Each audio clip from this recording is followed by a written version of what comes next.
Ethan's eyes flickered open, and for a moment, he could see nothing but darkness. His body ached, his muscles tensing as he tried to move, but his wrists were bound. Panic surged through him as he strained against the cold metal restraints. His heart hammered in his chest, each beat louder than the last as his senses slowly returned. Where am I? He took a deep breath, trying to calm his mind, but the air was thick with a strange metallic scent, almost like blood. His vision began to adjust, revealing his surroundings. It was a dimly lit chamber, walls lined with smooth black stone that glistened faintly under the soft, eerie glow from an overhead light. The space was cold, clinical, and alien. Memories flashed back. He was walking home after a long shift at the factory. It had been a normal evening, but then, something had hit him, something fast and silent. The pain had been excruciating, and then nothing. A low hum filled the room, and suddenly, a section of the wall slid open. Light poured in, nearly blinding him. Two tall figures stepped inside. Their skin shimmered in shades of deep blue and silver, and their eyes, glowing like molten gold, regarded him with a mixture of curiosity and cold indifference. "Subject is awake," one of them said in a voice that seemed to vibrate through the air rather than echo. "Proceed with the preparation." What's going on?" Ethan stammered, his throat dry. "Where am I?" The taller alien ignored his question and pressed something on the wall. Ethan's restraints loosened, and he stumbled forward, his legs shaky from disuse. He glanced around the room, realizing that escape was impossible. There were no windows, no exits other than the one the aliens had entered through. The second alien, who had been silent until now, finally spoke. "You have been selected for the humans menu. Do not resist." "The humans menu?" Ethan echoed, his mind racing. He had heard rumors, whispers of an event hosted by the alien elites, an event where humans were not guests, but the main course. Before he could ask more, the aliens grabbed him by the arms and dragged him through the open door. His breath quickened as they moved through narrow hallways, each step bringing him closer to a fate he couldn't fully comprehend. They reached a large set of double doors, and with a soft hiss, they slid open. Ethan was thrust into the center of a massive, opulent dining hall. The room was filled with beings of all shapes and sizes, aliens of every imaginable kind, lounging at a long, elegant table set with glittering plates and cutlery. The walls shimmered with a golden hue, and the air buzzed with soft conversations and laughter. At the head of the table sat Vorskath, a creature with eyes as black as the void and skin like polished onyx. His presence commanded the room, his gaze locking onto Ethan with a predatory smile. "Welcome, my esteemed guests," Vorskath's voice boomed, silencing the murmurs. "Tonight, we have a very special treat for you, an authentic human from Earth. Each course will be a gamble, a test of luck and skill. Will he survive, or will he become the main dish?" A murmur of excitement rippled through the room. Ethan's blood ran cold. He was no longer a man, he was an entertainment piece, a mere pawn in this horrific spectacle. Vorskath gestured grandly, and a silver tray was wheeled to the center of the room. The cover was lifted, revealing a set of dice, glowing, ethereal cubes with shifting symbols. "Let the game begin," Vorskath said, his voice dripping with malice. One of the aliens picked up the dice and tossed them across the table. They rolled for what seemed like an eternity before coming to a stop. The room grew tense. Vorskath's smile widened. The first course, survive or be devoured. Ethan's heart dropped into his stomach as a door behind him opened, and a massive creature lumbered into the room. Its skin was thick and leathery, with rows of sharp teeth protruding from its elongated jaws. The audience roared with approval. "Survival is simple," Vorskath said, leaning forward. "Escape the beast before it decides you're the main dish." The creature's glowing eyes locked onto Ethan, and in that moment, everything slowed. His pulse quickened, and instinct kicked in. He sprinted toward the far end of the room, heart pounding as the creature let out a guttural roar and charged after him. The ground shook beneath its weight, each step bringing it closer. He barely dodged its snapping jaws, adrenaline surging through him as he ran. The audience watched with rapt attention, some cheering, others placing bets. He had to survive. He had to find a way out. There was no time to think, only time to act. He darted behind a column, the creature's claws scraping against the marble floor as it pursued him relentlessly. Ethan's mind raced, searching for anything that could help him. And then he saw it, a decorative spear mounted on the wall, shimmering with a faint blue light. Without hesitating, he leaped for it, pulling it from its display just as the beast lunged toward him. With all his strength, he drove the spear into the creature's side. It let out a deafening screech, rearing back in pain. The audience erupted into applause as the beast staggered and collapsed, its massive form twitching before finally going still. Ethan stood there, breathless, the blood-stained spear still clutched in his hands.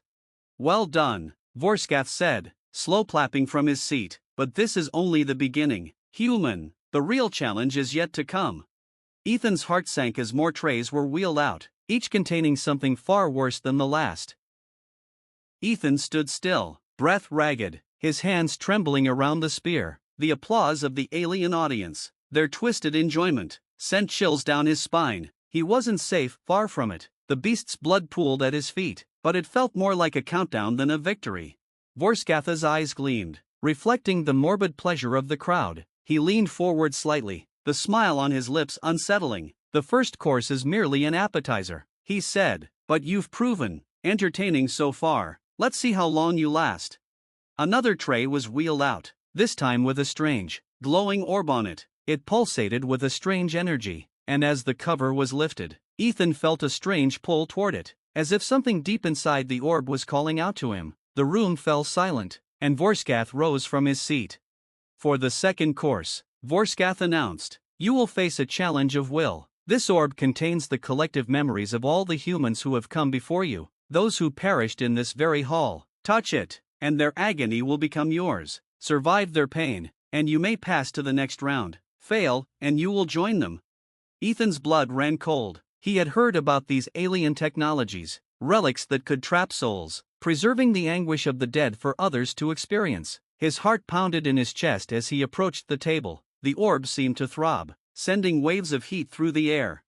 The crowd watched in hushed anticipation as Ethan hesitated, his hand hovering over the glowing surface. He had no choice. To refuse was to die, and to touch it, well, that could be worse. He steeled himself, took a deep breath, and pressed his fingers against the orb. Instantly, a blinding light consumed his vision, and he was plunged into darkness. Ethan found himself standing on a desolate battlefield, the sky a dark red, as if painted with blood. The sounds of screams echoed around him, the cries of the dying and the desperate. He looked down and saw that he was no longer in the dining hall. His clothes were torn, his skin bruised and bloodied. In his hand was a sword, heavy and foreign. Suddenly, a figure charged at him from the darkness, a human, his face twisted in agony, eyes wild with terror. Ethan barely had time to raise his weapon as the man swung his own blade toward him. The force of the blow sent Ethan stumbling back, and he realized with horror that this wasn't just a vision. He was here, living the final moments of these dead souls. The man attacked again, and Ethan swung his sword wildly, his survival instincts kicking in. The clash of metal rang in his ears, and with one desperate strike, he drove his blade through the man's chest. The human gasped, collapsing to the ground, blood pouring from the wound. Ethan stood frozen, the weight of what he had just done sinking in, but there was no time for regret. More figures emerged from the shadows, men, women, all in various states of distress, all looking for a way out of this hellish place. Their eyes were empty, yet filled with pain, as if their only purpose was to fight, to inflict suffering. He fought them off one by one, his body aching from the strain, his mind reeling from the endless cycle of violence. Each time he struck down another human, he felt a part of himself break, like a piece of his soul was being ripped away. This wasn't just a test of will, it was a descent into madness. Hours, or what felt like hours, passed, and Ethan's body was battered and broken. His arms were heavy, and his breaths came in sharp, ragged gasps. He couldn't keep going. The weight of the memories, the pain of the countless humans who had died before him, was too much. His legs gave out, and he collapsed to the ground, the sword slipping from his hand. "Is this it?" he thought, his vision fading. "Is this how it ends?" But as the darkness closed in around him, something stirred deep within him, a spark, a memory of his own, a reminder of why he had to survive. He wasn't just fighting for himself, he was fighting for everyone who had been dragged into this nightmare. He couldn't let them win. With a final surge of strength, Ethan pushed himself to his feet. The figures in the battlefield seemed to blur, their forms becoming less solid. He clenched his fists and took a step forward, his mind focused on one thing: escape. The orb shattered around him, and Ethan found himself back in the dining hall, his body trembling, drenched in sweat. He was still alive. The room erupted in cheers once again, but Ethan barely heard it. His mind was reeling from the experience, the weight of the memories he had absorbed pressing down on him like a vice. He staggered, clutching the edge of the table for support. Vorskath stood, slow clapping as he made his way toward Ethan. "Impressive," he said, his voice filled with mock admiration. "You survived the second course, but now, we move on to the main event."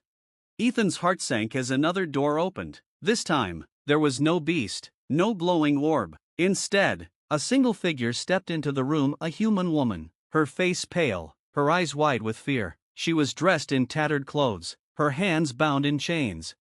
"The final course," Vorskath said, his voice low and dangerous, "is you." Ethan's blood turned to ice. "This is a gamble, after all," Vorskath continued. "You've survived the appetizer. You've endured the challenge of will, but now, you must decide. Will you sacrifice her to ensure your own survival, or will you roll the dice and take her place?" The room fell silent, all eyes on Ethan. The woman trembled, her eyes pleading with him, though she didn't speak. She didn't have to. Ethan could see the fear in her expression, the desperation. His mind raced. This was it, the final test. If he refused, they would both die. If he agreed, he would live, but at the cost of another innocent life. Was this the true nature of the human's menu? To strip away humanity until nothing was left but cold, calculated survival?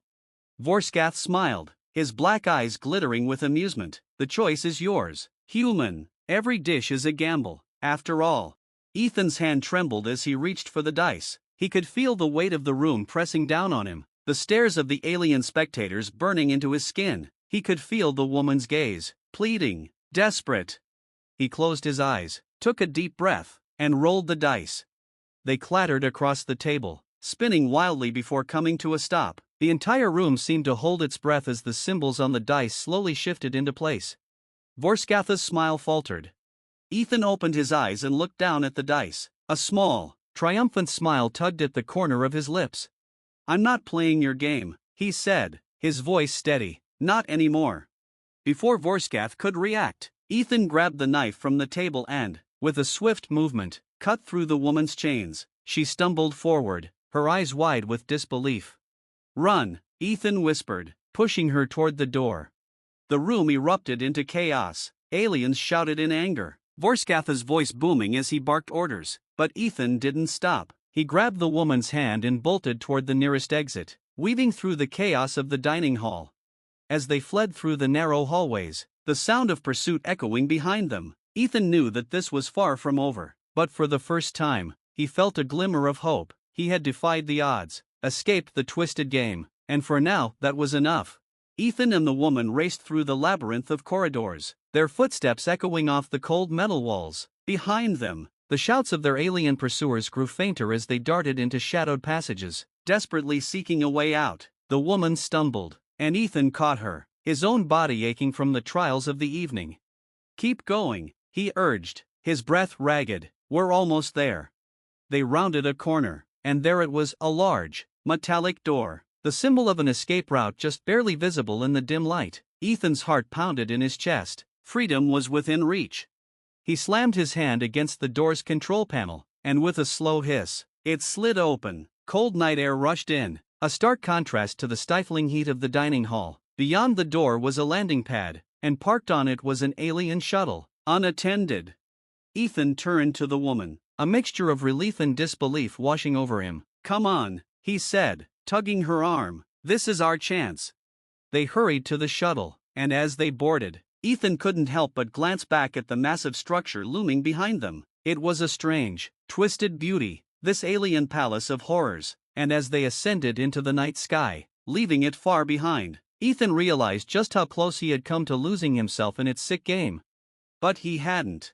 As the shuttle soared through the stars, the woman finally spoke, her voice barely a whisper. "Thank you for saving me." Ethan looked at her, the weight of everything they had survived settling heavily on his shoulders. "We saved each other." The stars outside the shuttle windows blurred into streaks of light as they sped away from the planet, leaving the human's menu far behind. The universe was vast and dangerous, but for now, they had won their freedom. And in a galaxy where every dish was a gamble, that was more than enough.